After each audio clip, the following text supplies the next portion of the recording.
They say the best inoculation against anti-gun rhetoric is to take somebody out shooting, is to take them out and let them handle the simple machine, fire it, load it, take it apart, clean it, reassemble it, and see it's just like any other machine. A car, a backhoe, a forklift. Yes, potentially dangerous, but when operated properly, is just another tool. And that's why this story is very important, because there is people now being inoculated against the globalist rhetoric to disarm all civilian populations. Illinois gun permit applications soar 500% as frightened liberals embrace Second Amendment. Over 40,000 Illinois residents applied for a gun permit over a 2-week period this month, a jump of more than 500% over this time last year. They have a 72-hour background check that has stretched into more than a week for some of gun shop owners Mark Glavin, some of his customers, putting them in the same boat as California, who have a 10-day wait before they can take possession of recently bought firearms. So these very same Democrats that have been voting to extend these waiting periods to add more and more bureaucratic layers to a system that already had background checks are now suffering the consequences of their own activism. And our rights are something that once you vote them away, you don't get to vote them back. You don't get to vote away the right to free speech or bear arms and then realize, oops, there was a reason we had those. It's kind of like people realized with COVID, oh wow, there was a reason for borders. You do need border control. Oop, we didn't think of that. Once you give your rights away, you don't get to vote them back. The Firearms Service Bureau of Illinois State Police is taking an average of 94 business hours, not counting holidays, weekends, the day the gun is purchased, or the day the sale is approved or denied, to process background checks. And so you can see here, between just June 1 and June 17, there were 42,000 applications, compared to just 7,000 during the same period last year. And this is the increase of 501%. And to put that in context, between December, January, and February, there were 48,000 applications. So that is a big wake-up call. There's a lot of red pills being had here. And there are two big predictors of gun ownership. But among new gun owners, usually that is perceived risk of victimization and then the belief that the world is a dangerous place. And the world is a dangerous place. That's why we have the right to bear arms. And you can see a lot of bubbles being popped. It's funny how people actually have to walk up to the brink of absolute disaster to see that. It's kind of a rock bottom moment. Maybe we can start speaking truth now. Maybe the recovery can begin. DePlon's gun store and range owner, Dan Eldridge, says that half of his customers scrambling to arm up are first-time buyers. He says, the numbers I saw from the National Shooting Sports Foundation said 40% of the respondents were new first-time buyers, and 40% of those are female, because it's the great equalizer. Despite what activists want to say, there is significant strength differences in biology, and this is a tool that helps make them negligible. So we're tracking 150% of a typical May in firearm sales, and that's with being open by appointment only. Sales of defensive ammunition are also 10 times higher. Hey, maybe the crime in Chicago's about to start going down. What is significant is a whole lot of people who have firearms for their house or self-defense are saying, I'd better have some ammo for this thing or it's not going to do me any good. And they say liberals embracing the Second Amendment.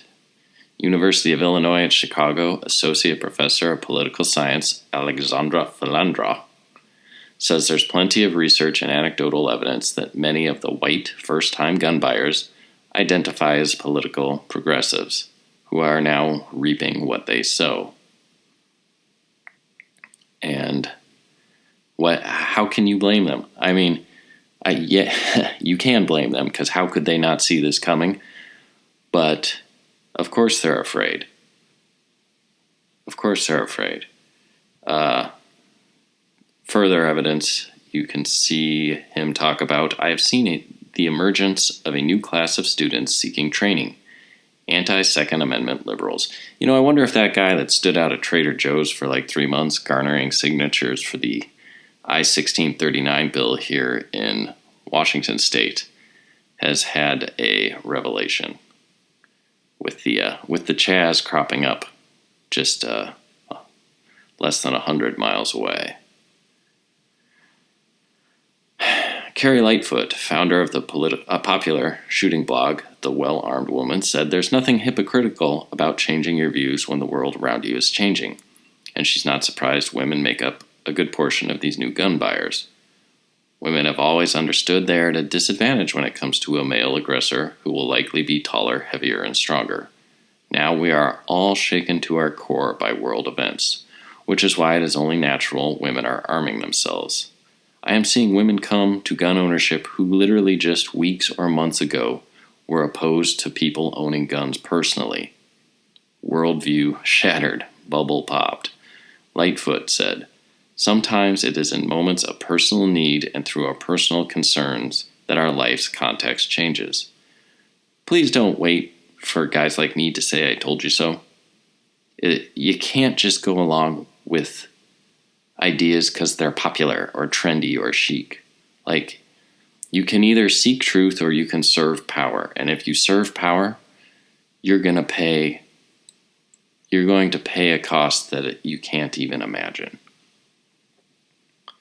Now, those of you that are new to gun ownership, let's read this warning here.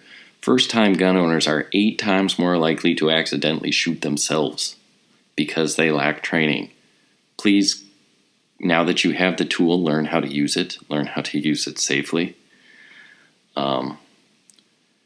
And the reason is, this is interesting because the left has really lost the thread on the narrative here. And they're so good at spinning everything to serve their purposes. It's kind of interesting to see it just got out of hand. This defund the police doesn't mean defund the police. You remember all this coming out when the slogan became popular. And it turns out, yeah, that's exactly what the activists mean. The activists have now outrun the political class. They're so far ahead, they're offering these nonsensical solutions. And the very people that used to back them can't spin their web of lies fast enough. And this is why I keep saying the utopia will not be built on a web of lies. Like, we have to seek the truth, and people will disagree on truth. That's why we need free speech, for free and open debate. Even ideas that you find repulsive, we have to be able to discuss, because then we can see, well, what's true and what's not true. You can't build a bridge making up your own system of mathematics, and you can't build a society based on lies. You can't have a relationship with one other person based on lies. You have to have honesty to have a relationship. And even at the individual level, you have to have honesty with yourself. I mean, the one thing all alcoholics have in common is they're tremendous liars. They're so good at lying that they deceive themselves. And you saw all these spin attempts, defund the police. That's not what it means. And, well, it turns out that's exactly what it means. And you can see this hilarious interview here where they even lost CNN. CNN, which has been an apologist for every left-wing cause they can cook up. Well, just watch. Do you understand that the word dismantle or police free also makes some people nervous? For instance, what if in the middle of the night my home is broken into? Who do I call? Who do I call?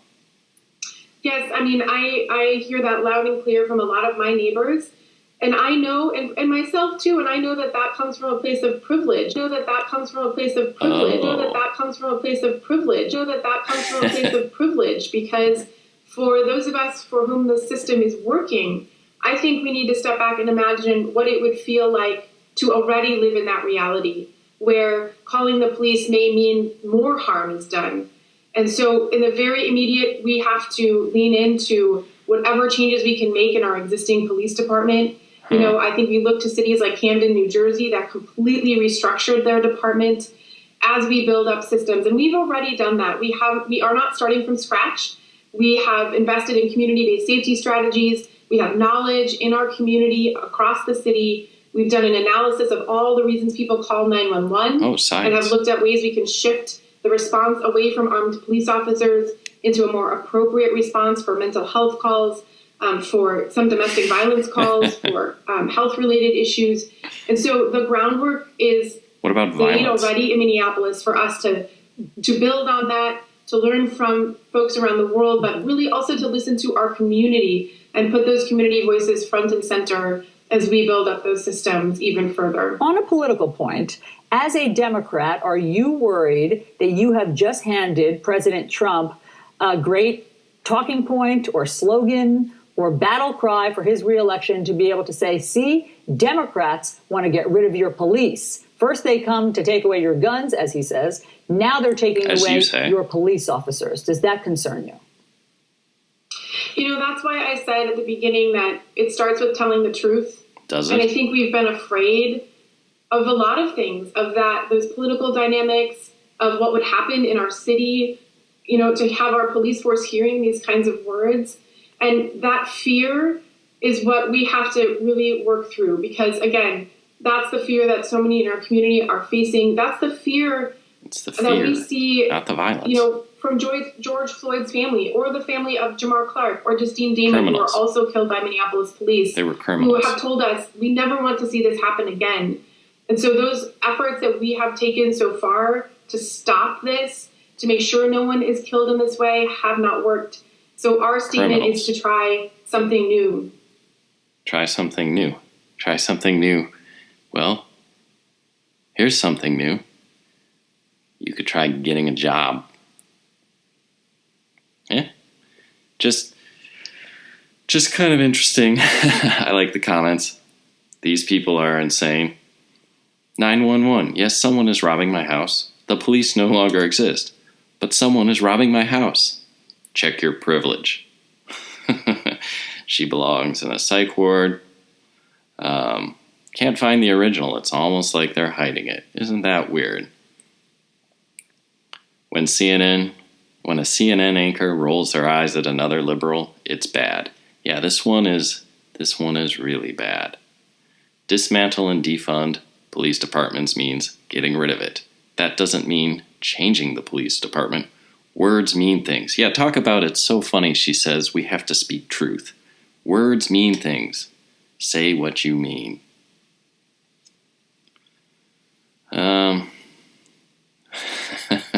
If someone breaks into your house, don't call the police. That is white privilege. Call a social worker. Yeah, so you can see all this.